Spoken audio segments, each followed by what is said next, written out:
જે આજ મારી સાથે થઈ રહ્યું છે, જે આજ મારી સાથે થઈ રહ્યું છે, જે આજ મને મળી રહ્યું છે, જે આજ મારી આસપાસમાં છે, બધાનું કારણ કોઈ પરમાત્મા નહીં, પરંતુ દરેકનું કારણ શું હોય છે? તો કે દરેકનું કારણ મારા સ્વયંના બોલો કર્મ હોય છે.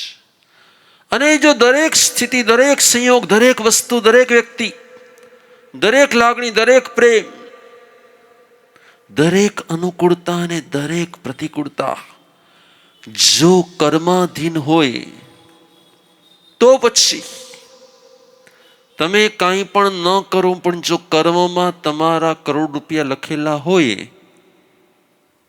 તો ઘરે બેઠા બેઠા કરોડ રૂપિયા આવી જાય કે તમારે લેવા જવા પડે? હલો, જો બધું કર્માધીન હોય અને જો તમારા લકમાં કરોડ રૂપિયા લખેલા હોય, અથવા તો તમારા લકમાં વાઈફ લખેલી હોય, તો ઘરે બેઠા આવી જાય કે ફેરા ફરવા જવું પડે?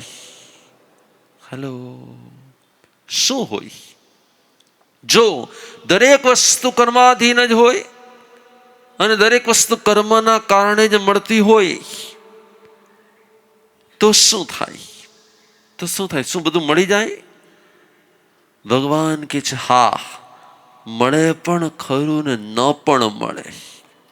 મુંબઈની અંદર દરિયા કિનારે કોઈનું ઘર હતું અને અચાનક એક દિવસ જહાજમાંથી વિસ્ફોટ થયો અને સીધી 20 કિલો સોનાની પાટ ઉડી અને સીધી કોઈનું છાપરું ફાડી અને એના ઘરમાં આવી ગઈ. હલો, એને કાંઈ નહોતું કર્યું, કોઈ પુરુષાર્થ નતો કર્યો, કાંઈ નતો, ઘરમાં માત્ર ચા બનાવી રહ્યા હતા અને અચાનક જ છાપરું તોડીને અંદરમાંથી સોનાની એક પાટ અંદરમાં પડી ગઈ. કોઈને ખબર ન પડી કોણે મોકલાવી છે, ક્યાંથી મોકલાવી છે, કેવી રીતે મોકલાવી છે. આવું બની શકે કે ન બની શકે? આવું બની શકે ને? અને તમે સીધા રસ્તા પર જતા હો ને ક્યાંક ઉપરવાળો તમારી પર ડાયરેક્ટ પોતાના ઘરમાં ઝાડુ કાઢીને કચરો ફેંકે ને સીધો તમારા માથા ઉપર આવે, એવું પણ બની શકે કે ન બની શકે? અને તમે ઉપાશ્રય આવતા હો તો સીધા ઉપાશ્રય આવો કે પાછા ઘરે જાઓ? શું કરો? શું જાઓ પાછા કે અહીંયા આવી જાઓ? ઠીક છે, જેવું એવું કચરા વાળું તો કચરા વાળું, અહીંયા પાછા આવો કે પાછા ઘરે જઈને પાછું રેડી થઈને પાછા અહીંયા આવો? સમજાય છે? આવી શકે, બની શકે, થઈ શકે, કોઈ પણ વસ્તુ શક્ય છે. પરંતુ ભગવાન કહે છે કે હા, કર્મનો જો નિકાચિત ઉદય હોય, કર્મનો જો નિકાચિત ઉદય હોય તો જે થવાનું હોય તે થાય જ છે. થવાનું જેમાં નિશ્ચિંત હોય છે તેને નિકાચિત કહેવાય છે, અને થવાનું જેમાં નિશ્ચિંત નથી હોતું તેને નિધદ્ધ કર્મો કહેવાય છે. કર્મોની બે અવસ્થા હોય છે. કર્મોની બે અવસ્થા હોય છે, એક જેમાં ફેરફાર થઈ શકે અને એક જેમાં કોઈ જાતનો ફેરફાર ન થઈ શકે. જેને નિશ્ચિંત ભોગવવા પડે તેને નિકાચિત કર્મ કહેવાય છે, અને જેનું ભોગવવાનું નિશ્ચિંત નથી તેને નિધદ્ધ કર્મ કહેવાય છે. તમે કર્મો કર્યા, હવે તમારે ભોગવવા જ પડશે એવું જરૂરી નથી. હા, તમે બંધ સમય કેવા બંધ કરો છો તેના પરથી ઉદય નક્કી થાય છે. કર્મનું આત્મા સાથે જોડાવું એને બંધ કહેવાય છે, અને કર્મનું ફળ આપવું તેને કર્મનો ઉદય કહેવાય છે. જે કર્મ, માનો કે તમને કદાચ તમારા દીકરા ઉપર ગુસ્સો આવી ગયો અને તમે એને એક લાફો મારી દીધો, તમે જીવન લાફો માર્યો એટલે તમને સામે લાફા મળશે, દુઃખ મળશે. એવા કર્મ બંધાય કે ન બંધાય? અને એવા કર્મને જૈન દર્શનમાં શું કહેવાય છે? અસાતા વેદનીય કર્મ કહેવાય છે. જેને કારણે અશાતા આવે, દુઃખ આવે, તકલીફ આવે, એવા કર્મ જ્યારે બાંધીએ છીએ સામે શું આવે છે? એવું જ આવે છે. પરંતુ તમે જ્યારે લાફો માર્યો પછી તમારા અંદરમાંથી એમ થયું કે ના ના, મારે ક્યાં લાફો મારી દીધો, ગુસ્સામાં આવીને મારથી લાફો મરાઈ ગયો, મારે મારવો નહોતો જતો. એક જ સેકન્ડમાં તમારા ભાવ બદલાઈ ગયા, થોડીક જ ક્ષણમાં તમારા ભાવ બદલાઈ ગયા. હવે જ્યારે ભોગવવાનો વારો આવશે ત્યારે તમને લાફા જ પડશે, તમને દુઃખ જ આવશે, કે એ જ કર્મ તમને સુખ પણ આપી શકે? બોલો, તમે માર્યો છો કોઈને લાફો, તો તમને હવે દુઃખ આવવું જોઈએ કે સુખ આવવું જોઈએ? મારતી વખતે જો તમારી અંદરમાં બહુ વધારે દ્વેષ ન હોય, મારતી વખતે તમારી અંદરમાં ભયંકર ક્રોધ ન હોય, કદાચ એનું કંઈક ખોટું કર્તવ્ય થઈ ગયું છે, એનાથી ખોટું કાર્ય થઈ ગયું છે અને માટે તમે એને કંઈક મારી દીધું, પણ તમારી અંદરમાં કોઈ દ્વેષ નથી, તો તમને જે કર્મ બંધાશે એ ચેન્જ થાય એવા કર્મ બંધાશે કે ચેન્જ ન થાય એવા કર્મ બંધાશે? તો કે જે ચેન્જ થાય ને એવા કર્મ બંધાશે. અને ચેન્જ થઈ શકે કર્મોમાં એવી અવસ્થાને નિધ્ધત અવસ્થા કહેવાય છે. અને કોઈ જાતનો ફેરફાર થાય જ નહીં, ભોગવવો જ પડે. જેમ મહાવીર પૂર્વ ભવની અંદર કોઈના કાનમાં ગરમા ગરમ શિશુ રેડે, તો શિશુ રેડતી વખતે એના અંદરમાંથી ભયંકર ક્રોધ હોય, ભયંકર ક્રોધ હોય, ભયંકર ક્રોધ હોય. એટલે એક્શન પણ ખોટી છે અને તમારી અંદરના ઇમોશન પણ ખોટા છે. અંદરમાં પણ આવેશ છે અને એક્શનમાં પણ આવેશ છે. એટલે જેનાથી કર્મ બંધાઈ જાય છે એવા કર્મને શું કહેવાય છે? તો કે એવા કર્મોને નિકાચિત કર્મ કહેવાય છે. નિશ્ચિંત ભોગવવા પડશે, જેમાં કોઈ ફેરફાર નહીં થાય, જેમાં કોઈ ચેન્જ નહીં થાય, જેને કોઈ પરમાત્મા, કોઈ ઈશ્વર, કોઈ સાધના, કોઈ તપસ્યાથી કોઈ ફેરફાર ન થાય, એને શું કહેવાય છે? તો એને કહેવાય છે નિકાચિત કર્મો. અને જેમાં તપસ્યાથી, સાધનાથી, ઉપાસનાથી, કૃપાથી કોઈ પ્રકારના ભાવોનું પરિવર્તન આવવાના કારણે જે કર્મ બદલાઈ શકે, શું કહેવાય એને? તો કે નિધ્ધત કર્મ કહેવાય છે. એક ટ્રાન્સફરેબલ છે, ચેન્જેબલ છે, અને એક નોન ટ્રાન્સફરેબલ છે, નોન ચેન્જેબલ છે. જે છે જેમ છે એમ જ છે, એમાં કોઈ જાતનો ફરક ન પડે, એને નિકાચિત કહેવાય છે. આખા દિવસમાં તમે જે કર્મ બંધ કરતા હશો, ગયા ભાવમાં જે હતું તે અત્યારે મળી રહ્યું છે, પણ અત્યારે તમારી જેવી એક્શન છે એના પરથી શું બની રહ્યું છે? તમારું ભવિષ્ય બની રહ્યું છે. તમે અત્યારે જે કર્મ બંધ કરી રહ્યા છો, ભોગવી રહ્યા છો તે નહીં, જે નવા કર્મ બંધ કરી રહ્યા છો તે, જે તમારું ફ્યુચર બની રહ્યું છે તે નિકાચિત બંધ થઈ રહ્યો છે કે નિધ્ધત બંધ થઈ રહ્યો છે?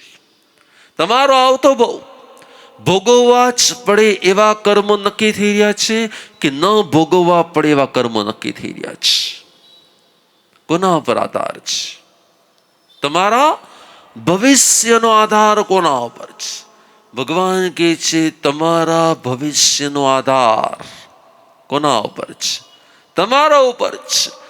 જો તમે અત્યારે કર્મબંધના સમયે, જો તમે કર્મબંધના સમયે તમારી એક્શન હોય પણ તમારો ઇન્ટરેસ્ટ ન હોય, તમારી એક્શન હોય પણ તમારું ઇમોશનનું કનેક્શન ન હોય. ઇમોશન એટલે લાગણીઓ, ઇમોશન એટલે વૃત્તિ, ઇમોશન એટલે તમારી અંદરની ફિલિંગ્સ. એક્શન હોય પરંતુ જો ઇમોશનનું ફિલિંગ્સ ન હોય તો તમને જે કર્મ બંધાતા હોય તે હળવા બંધાતા હોય. હળવા કર્મોને નિધ્ધત કહેવાય છે અને ભારે કર્મોને નિકાચિત કર્મ કહેવાય છે. માનો કે તમે શાકની લારી પર ઊભા છો અને શાક લઈ રહ્યા છો. હવે લેતી વખતે ઘણા બધાની આદત હોય, બરોબર. શું મારવાની આદત હોય? એને ચેક કરવાની. ચેક કરવાની સાથે સાથે શું મારતા હોય? તમને પણ ક્યારેક દૂધી લેવા મોકલે કે ન મોકલે? ક્યારેક તો મોકલતા હશે ને, કે જ લઈ આવે છે. અને જ્યારે મોકલે ત્યારે તમે શું કહે? તમે જરાક બરોબર ચેક કરી લાવજો, એમને જે આવે બધું કહેતા હશે કે ના, ક્યારેક ક્યારેક કહી દે, ક્યારેક ક્યારેક કહી દે. અને જ્યારે તમે લેવા માટે ગયા, હા, તમને ખબર છે કે મારે લઈને જવાનું જ છે, તમે ઓલાને પ્રેમથી કહી દઉં કે જે યોગ્ય હોય ને એ તું મને આપી દે, મને આમાં વધારે કાંઈ ખબર પડતી નથી. અને જે એને આપ્યું એ તમે લઈને આવી ગયા, તમને નિર્ધત કર્મ બંધાય છે. પણ જો એ લેવા માટે ગયા અને એને બરોબર ચેક કર્યું, દૂધી ઉપર બરોબર નખ મારીને ચેક કર્યું, ગુવારને બરોબર તોડીને ચેક કર્યું, એક એક શાકભાજીને બરોબર તોડીને ચેક કર્યા, અને વાહ, આ તો બહુ કૂણું છે, બહુ સરસ છે, બહુ મજાનું છે. જેમાં તમારી એક્શન, તો કે શાક લેવું એક્શન છે, અને સાથે સાથે બહુ સરસ એ તમારું શું છે? ઇમોશન છે. ઇમોશન એટલે તમારી ફિલિંગ્સ છે. તમને ગમી ગયું, તમને બહુ ગમી ગયું, બહુ સરસ એવું વ્યક્ત થઈ ગયું. જેમાં તમારી એક્શન પ્લસ ઇમોશન આ બે ભળી જાય તો તમને જે કર્મ બંધ થાય છે એ કેવા બંધાય છે? એ નિકાચિત હોય છે. અને હું સંસારમાં છું, હે પરમાત્મા, સંસારમાં છું એટલે મારે આ શરીર ચલાવવું પડે એમ છે. અને શરીર ચલાવવું પડે એમ છે એટલે મારે શરીરને ભોજન પણ આપવું પડે એમ છે. અને એ ભોજન મારે પણ આપવું પડે એમ છે, અને મારા પરિવારને પણ આપવું પડે એમ છે. અને એટલા માટે મારે આ શાક આદિ લેવું પણ પડે એમ છે, સુધારવું પણ પડે એમ છે, બનાવવું પણ પડે એમ છે, અને પીરસવું પણ પડે એમ છે. મેં એક ભૂલ ફરવાની કરી છે. હલો, જ્યારે પણ એક ભૂલ થાય, જ્યારે પણ એક ભૂલ થાય એટલે સમજી લો કે ભૂલ ક્યારેય એકલી નથી થતી, ભૂલ એની પરંપરા લઈને આવે છે. આ જગતમાં કોઈ પણ ભૂલ ક્યારેય એકલી નથી થઈ શકતી. એક ભૂલ કરો ને એટલે એ ભૂલની સાથે સાથે તમારે ઘણી બધી ભૂલ કરવી જ પડે. કેમ? તો કે ભૂલ હંમેશા માટે એના દીકરા દીકરી લઈને જ આવે છે, એકલી ભૂલ ક્યારે આવતી જ નથી. અને જ્યારે એક ભૂલ થઈ ગઈ, શેની ભૂલ થઈ ગઈ? હલો, શેની ભૂલ થઈ ગઈ?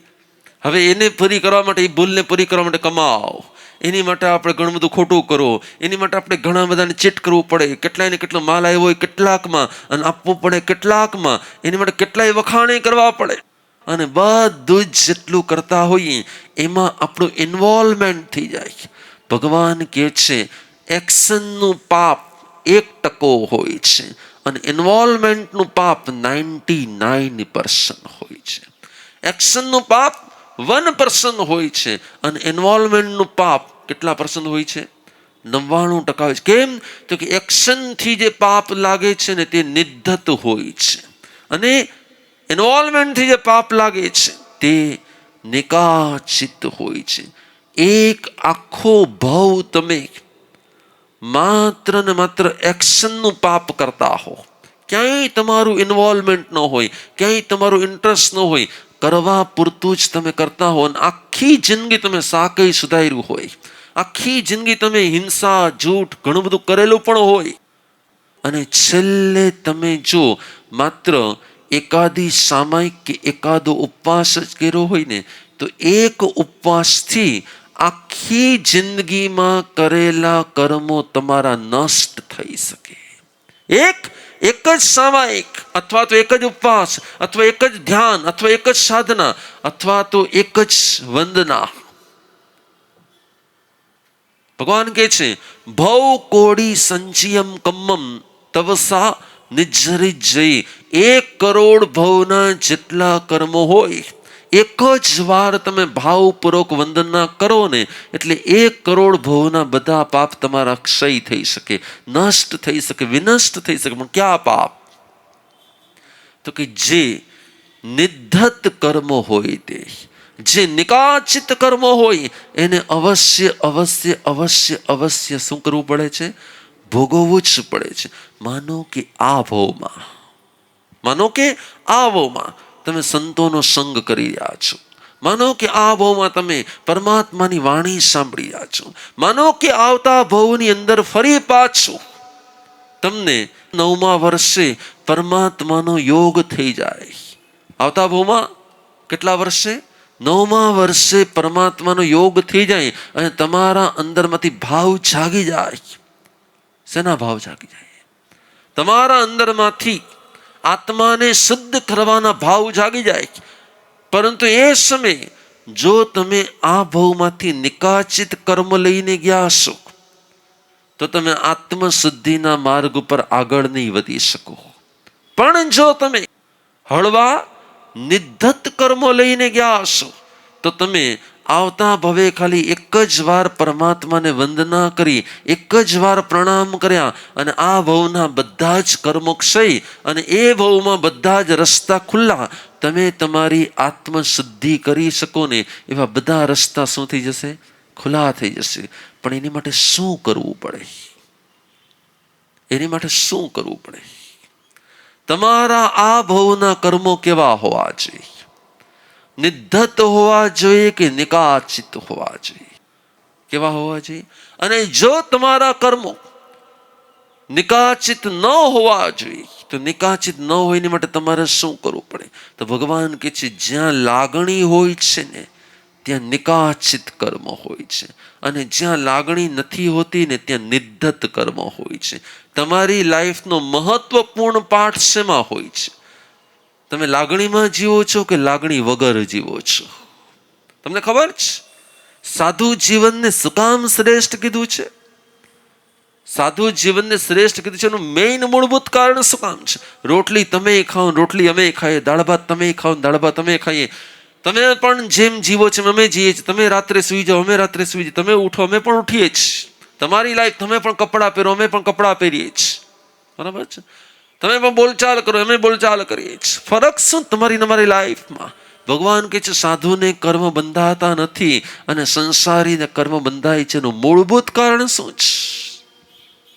તો કે સાધુ જેટલા કર્મ બાંધે છે ને એ બધા નિધ્ધત હોય છે, અને લાગણીવાળા લોકો જેટલા કર્મ બાંધે છે ને એ બધા નિકાચિત હોય છે. સાધુના જીવનમાં લાગણી હોતી નથી, અને જેના જીવનમાં લાગણી હોય એ સાધુ હોતા નથી. હલો, ન સમજાણું તમને કઈ? સાધુને કોઈ માટે લાગણી હોય કે ના હોય? તમારો અનુભવ શું બોલે છે? સાધુને કોઈ માટે લાગણી હોય કે ના હોય? સાધુ માટે હજારો લાગણી હોય, પણ સાધુને કોઈ માટે લાગણી હોય કે ન હોય? તો સાધુને કોઈ માટે ક્યારેય લાગણી હોય જ નહીં. અને જેને લાગણી હોય ને એ ક્યારે કેમ? તો કે સાધુના કોઈ સગા જ ન હોય, અને જેના કોઈ સગા હોય એ ક્યારે સાધુના કોઈ સગા જ ન હોય. સાધુના બધા પોતાના હોય, કોઈ પારકા ન હોય, અને કોઈ પોતાના ન હોય ને કોઈ પારકા ન હોય, બધા પોતાના હોય. શું કામ? તો કે જ્યાં લાગણીનું તત્વ આવે ને ત્યાં તરત જ ઇન્વોલ્વમેન્ટ આવે. જ્યાં લાગણીનું તત્વ આવે ને ત્યાં સીધું શું આવી જાય? ઇન્વોલ્વમેન્ટ આવી જાય. અને જ્યાં ઇન્વોલ્વમેન્ટ આવી જાય ને એટલે કર્મો કેવા થઈ જાય? નિધ્ધત થઈ જાય કે નિકાચિત થઈ જાય? ભગવાન કહે છે ઇમોશન જ્યાં ભળે ને ત્યાં કર્મો નિકાચિત થાય છે. જ્યાં માત્ર એક્શન હોય ત્યાં ક્યારેય પણ તમે માનો કે અહીંથી બહાર નીકળ્યા અને તમારા ચપ્પલ કે શૂઝ કે જે પહેરીને આવ્યા હોય ને એ તમે ફટાફટ ઉતાવળમાં છો ને ચપ્પલ પહેરીને તમે નીકળી પણ ગયા તો તમને એક પણ નિકાચિત કર્મ ન બંધાય. પણ તમે ઘરેથી જ્યારે આવતા હતા, આ પહેરું કે આ પહેરું કે આ પહેરું, અહીંયા આવતા હતા ને ત્યારે નક્કી કર્યું અહીંયા આ પહેરી જાઉં કે આ પહેરી જાઉં. નાના ઉપાસ થઈ જાઉં છું, ચોરાઈ જશે. એના કરતા હું ઘણી વાર વ્યાખ્યાનમાં કહું છું, અમારું ચોમાસું હતું અને એક માળી આવે હોન્ડા સિટી કારમાં. શેમાં આવે? હોન્ડા સિટી કારમાં આવે. આરામથી વ્યાખ્યાન સાંભળે અને પછી મને વિનંતી પણ કરે ગુરુદેવ ઘરે પધારજો ને, અને પાછા જાય. એક દિવસ હું ફરતા ફરતા બરોબર અચાનક એના ઘરે પહોંચી ગયો. એ માળી હતા જ નહીં, અને દીકરાની વાઈફે ઘર ખોલ્યું, વોરાવ્યું. પછી મેં પૂછ્યું કે ઓલા માળી નથી? ગુરુદેવ તમારા માળી અહીંયા છે નહીં, પણ તમે જેને માળી કરો છો ને જરાક જોવું હોય તો જોઈ લ્યો. શું છે? એને અંદરનો એક રૂમ ખોલ્યો અને આખો રૂમ ચપ્પલથી ભરેલો હતો. શેનાથી ભરેલો હતો? આખો રૂમ આમ થપ્પી મારેલી ચપ્પલ નહીં. આ શું છે? તો કે માળી રોજ ખુલ્લા પગે આવે છે, હોન્ડા સિટી કારમાં ખુલ્લા પગે આવે છે, અને જ્યારે રિટર્ન જાય ને ત્યારે કોઈના ચપ્પલ પહેરીને પાછા. માડી બીજે વ્યાખ્યાનમાં એને પૂછ્યું, વ્યાખ્યાન પૂરું થયું પછી માડીને બોલે, માડી તમે રોજ આવો છો? કે હા રોજ આવું છું. શેમાં આવું છું? હોન્ડા સિટી કારમાં આવું છું. મેં કહ્યું બરોબર. મેં કહું આવો ત્યારે ખુલ્લા પગે આવો કે ચપ્પલ પહેરીને આવો છો? માડી મારી સામે જોવા લાગ્યા, એકદમ જોવા લાગ્યા. પાછું મેં બીજી વાર પૂછ્યું, માડી કઈ તો આવો? મેં કંઈક જાણ્યું, કાલે તમારી ઘરે ગયો તો કે તમને બધી ખબર પડી ગઈ? મેં બધી ખબર પડી ગઈ મને. કે શું કરું મહારાજ, જ્યાં સુધી હું કોઈના ચપ્પલ પહેરીને ઘરે ન જાઉં ને ત્યાં સુધી મને ચેન જ ન પડે. એ દિવસે મને એટલું બધું અંદરમાંથી અહક થાય. શું થાય? અંદરમાંથી એટલું બધું ચેન ન પડ્યું, એટલી હેરાન થઈ જાઉં.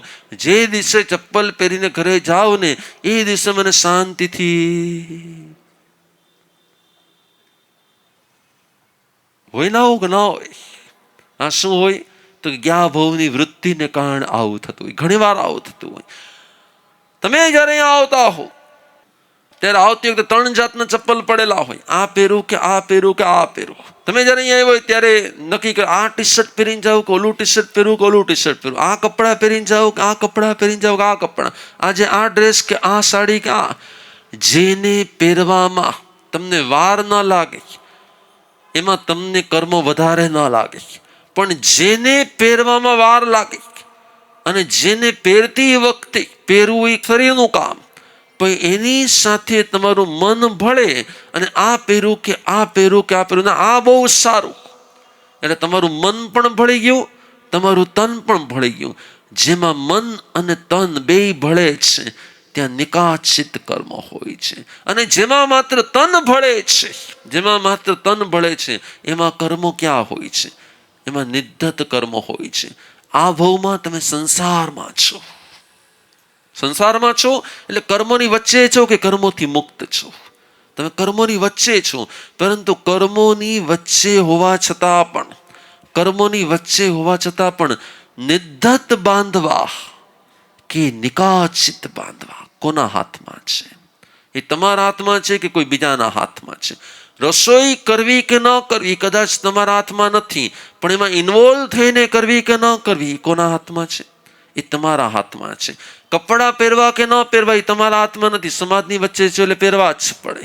પણ એમાં કેટલું ઇન્વોલ્વમેન્ટ હોવું કે ન હોવું એ કોના હાથમાં છે? એ તમારા હાથમાં છે. પરંતુ મોટા ભાગે કોઈ પણ વ્યક્તિ કાંઈ પણ કરે છે, મોટા ભાગે કોઈ પણ વ્યક્તિ કાંઈ પણ કરે છે એમાં એનું તન વધારે બળે છે કે મન વધારે બળે છે? શું વધારે બળે છે? તમે જોજો, તમે કાંઈ પણ કરો ને એની પહેલા તમારી અંદરમાંથી આમ કે આમ કે આમ. વ્યાખ્યાનમાં આવવું હોય ને તો પણ તમારી અંદરમાં શું ચાલતું હોય? પાછું એમાંય વિકલ્પ ચાલતો હોય. જેમાં વિકલ્પ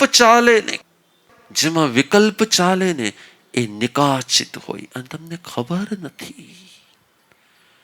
નિધ્ધત કર્મો તો એક નાનકડી તપસ્યાથી ખપી જાય.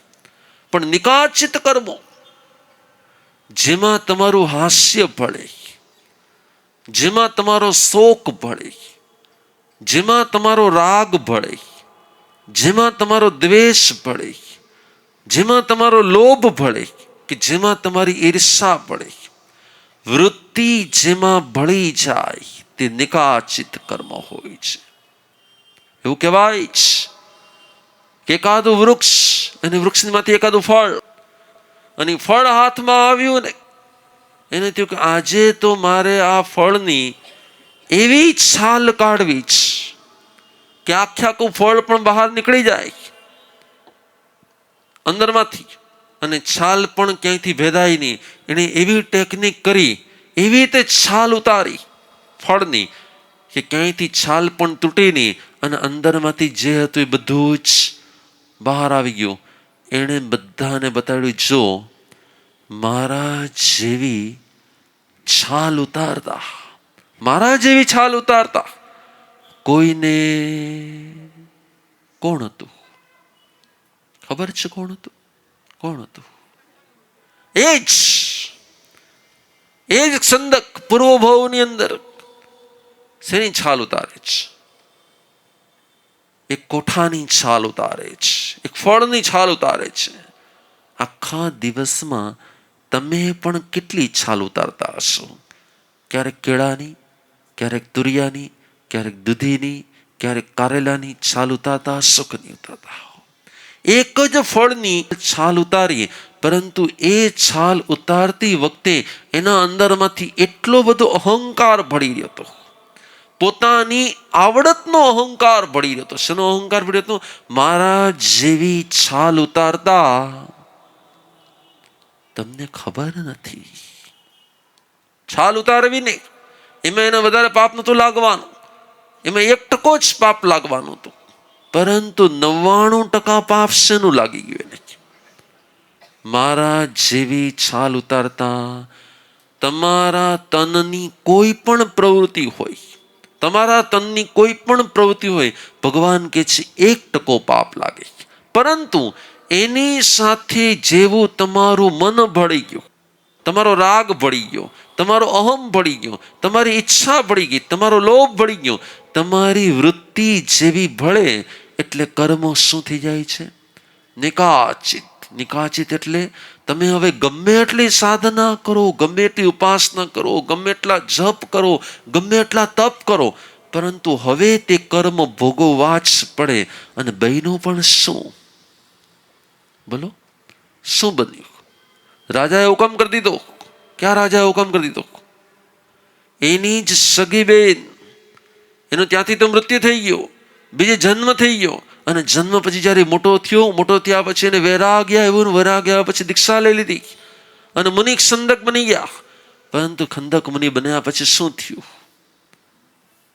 તો કે જ્યારે ઝરૂખામાં રાણી ઊભી હતી અને ઝરૂખામાં ઊભેલી રાણીએ જોયું કે આ મુનિ તો મારા સગા ભાઈ જેવા જ લાગે છે. મારા ભાઈએ પણ આવી રીતે દીક્ષા લઈ હતી, કેટલી ઠંડી છે. અને એમણે તો ખાલી માત્ર એક પછેડી જ ઓઢેલી છે. કેટલીને ઠંડી વાતી હશે, કેટલીને દર્દ થતું હશે, એમને કેટલું સહન કરવું પડતું હશે. એ વિચારમાં જ્યારે બોલી રહી હતી અને એકી ટસ્સે ઓલા મુનિને જતા જોઈ રહી હતી, પાછળથી કોણ નિહાળે છે? પાછળથી રાજા આ દ્રશ્ય નિહાળે છે. રાજાના મનમાં શંકા ઉઠે છે. શેની શંકા ઉઠે છે? કે મારી રાણીને નક્કી આ મુનિ સાથે કંઈક લાગે છે, આ મુનિ સાથે એનો કોઈ સંબંધ લાગે છે, આ મુનિ સાથે એનો કોઈ લવ લાગે છે, આ મુનિ પ્રત્યે એનું કંઈ એટ્રેક્શન લાગે છે. અને તરત જ રાજાએ પોતાના સૈનિકોને બોલાવીને કહી દીધું. શું કહી દીધું? આને ક્યાં લઈ જાઓ અને ગામની બહાર લઈ જઈને એના શરીર ઉપરથી બધી જ ખાલ ઉતારી નાખો, બધી જ ચામડી કાઢી નાખો. અને જે સમયે મુનિને રાજ સૈનિકો પકડીને લઈ જતા હશે, મુનિને કઈ ખબર છે કે નથી કે મને શું કામ લઈ જાય છે? એટલે મેં કોઈ ગુનો નથી કર્યો, મેં કોઈ ભૂલ નથી કરી, મેં કોઈ પાપ નથી, મને શું કામ લઈ જાય છે? બસ રાજાનો ઓર્ડર છે. અને જ્યારે લઈ જાય છે ગામની બહાર જઈને એને વૃક્ષની સાથે બાંધી દે છે. અને જ્યારે પેલી છરી ફરી હશે અને એની ચામડી ઉપર જ્યારે ખેંચીને કાઢવામાં આવતી હશે, આખા હાથ, આખા પગ, આખા પેટ બધામાંથી જ્યારે એક ચામડીને ખેંચીને કાઢતા હશે, ત્યારે એ મુનિને વેદના થઈ હશે કે નહીં થઈ હોય? પણ એ વેદનાની વચ્ચે એના મનમાં એક પ્રશ્ન ઉઠતો હશે, મેં એવી શું ભૂલ કરી? મેં એવું શું કર્યું હતું? મેં કોઈ ગુનો નતો કર્યો, કાંઈ નતું, છતાં મારી સાથે એવું કંઈક થઈ રહ્યું છે. એટલે મેં ભૂતકાળમાં કંઈક કર્યું લાગે છે. મેં ભૂતકાળમાં કોઈની ખાલ ઉતારી હશે, કોઈની છાલ ઉતારી હશે, કોઈને વેદના આપી હશે, તો જ આજ મારી સાથે કેમ થયું? આવું થવાનું મેઇન રીઝન શું હતું? તમે પણ રોજ કેટલી છાલ ઉતારો છો ને, તો નક્કી કરો કે તમારું આવતો ભવમાં શું હશે. તમે પણ આ ભવની અંદર રોજ કેટલાય શાકની છાલ ઉતારતા હશો, કેટલી કાકડીની છાલ ઉતારતા હશો, જેટલા પણ શાકભાજી બનાવતા હશે બધાની છાલ ઉતારતા હશો કે નહીં ઉતારતા હો? તો તમે કલ્પના કરો, એક ફળની, શાકની પણ નહીં, ખાલી ફળની, અને ફળની છાલ ઉતારે છે, અને જો એની સ્થિતિ આવી થાય છે તો મારી સાથે શું થઈ શકે? પણ થવાનું મૂળભૂત કારણ શું હતું? બોલો, થવાનું મૂળભૂત કારણ શું થયું? તનથી, હાથથી છાલ ઉતારી તે, કે હોઠથી એના વખાણ કર્યા અને મનથી તેનો અહંકાર કર્યો? ભગવાન કે છે જેમાં મન, વચન અને કાયા ભળી જાય ને એવું કોઈ પણ કાર્ય નિકાચિત કર્મબંધ કરાવી દે. અને નિકાચિત કર્મબંધને પછી ચાહે સાધુ બની જાય, ચાહે આચાર્ય બની જાય, ચાહે તીર્થંકર બની જાય, અવશ્ય ભોગવવું પડે અને પડે જ છે. તમે ચેક કરો, એવરી ડે તમે જેટલું પણ કાંઈ પણ કરો છો એમાં મોટા ભાગે ખાલી તમારું તન ભળે છે કે મન ભળે છે? તમે જ્યારે જમવા બેસો ત્યારે જમવાના પદાર્થને વખાણપૂર્વક જમતા હો કે ખાલી જમવા પૂરતું જમતા હો? શેની માટે જમતા હો? જેમ જેમ જમતા હોય એમની સાથે સાથે તમારો ઓપિનિયન, અભિપ્રાય બહાર આવતો હોય કે ના આવતો હોય? આજે તો આ શાક બહુ સરસ છે અને આજે તો આમાં કાંઈ દમ નથી. અને સૌથી વધારે તમે પાપ બાંધતા હો કે જેને બનાવ્યો એ પાપ બાંધતા હોય? બનાવનારી વ્યક્તિ બનાવતી વખતે તો રસ રેડો જ હોય, પણ સાથે સાથે તમે જ્યારે જમતા હો ને ત્યારે તમારા ચહેરાને માપતા હોય. શેને માપતા હોય? ત્યારે તમારા ચહેરાને માપતા હોય કે મેં આટલી મહેનતથી બનાવ્યું છે, ભાવ્યું કે ન ભાવ્યું? અને તમારા ચહેરા ઉપર જો બરોબર સ્માઇલ છે ને એટલે ઓર ખુશ થશે, અને જો તમારા ચહેરા પર સ્માઇલ નથી ને તો પાછા શું થઈ જશે? અપસેટ થઈ જશે. એક તો કોઈને કાપવું, કોઈને સુધારવું, કોઈને મારવું, બનાવવું, અને બનાવ્યા પછી પણ પાછું મેં બહુ સરસ બનાવ્યું છે એવું કોઈના મોઢેથી સાંભળવું. એટલે તમારા રોજે રોજ જે કર્મબંધ થઈ રહ્યા છે એ નિદ્દત થઈ રહ્યા છે કે નિકાચિત થઈ રહ્યા છે? અને જો એક ફળની છાલ ઉતારે આખા શરીરની છાલ ઉતારતા હોય, એક ફળની છાલ ઉતારીને આખા શરીરની છાલ ઉતારતા હોય, તો તમે રોજ છાલ ઉતારો, રોજ શાક સુધારો, રોજ વખાણ કરો, અને રોજ વખાણ સાંભળવા માટે કાનને પાછા એકદમ તૈયાર રાખો. શું થાય? કર્મ વધે કે ઘટે? પ્રભુ કહે છે તનના પાપ 1% હોય છે, પણ જેમાં તન, વચન અને મન ભળી જાય એ પાપ 100% થઈ જશે. હે પરમાત્મન, સંસારમાં તો રહેવું પડે એમ છે, પાપની વચ્ચે તો રહેવું પડે એમ છે, સંસારના કામ તો કરવા પડે એમ છે, પરંતુ મારું ક્યાંય પણ ઇન્વોલ્વમેન્ટ વધારો નથી, મારે ક્યાંય પણ મારો ઇન્ટરેસ્ટ વધારવો નથી, મારે ક્યાંય પણ મારી આસક્તિ વધારવી નથી. મારે મારી એક્શનની સાથે ઇમોશનને ભળવા દેવા નથી. સાધક પોતાના ઇમોશનને સદાય કંટ્રોલ કરે. સાધક એ જ હોય કે જે પોતાના ઇમોશનની ઉપર કંટ્રોલ કરે, જેની એક્શન ક્યારેય જોવાની ન હોય પણ જેના ઇમોશન હંમેશા જોવાના હોય. અને ઇમોશન જ કર્મનું મૂળભૂત કારણ હોય છે. કર્મો નિદ્દત પણ બંધાય છે અને કર્મો નિકાચિત પણ બંધાય છે. અવશ્ય ભોગવવા પડે એને નિકાચિત કહેવાય છે, અને ભોગવ્યા વગર પણ ક્ષય થઈ શકે તેને નિદ્દત કહેવાય છે. કેવા ભોગવવાના આવશે પાસ્ટના એ આજે તમારા હાથમાં નથી, પણ કેવા બાંધવા એ કોના હાથમાં છે? તમારું ભવિષ્ય તમારા હાથમાં છે. તમારું ભવિષ્ય તમારા હાથમાં છે. મન, વચન અને કાયા ભળી જાય ને એવા કર્મને ઘટાડો.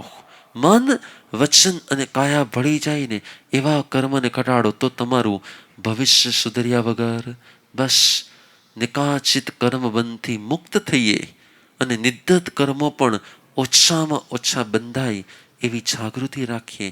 એ જ જાગૃતિ આપણું ભવિષ્ય ઉજ્જવલ બનાવે. એ જ આજના દિવસે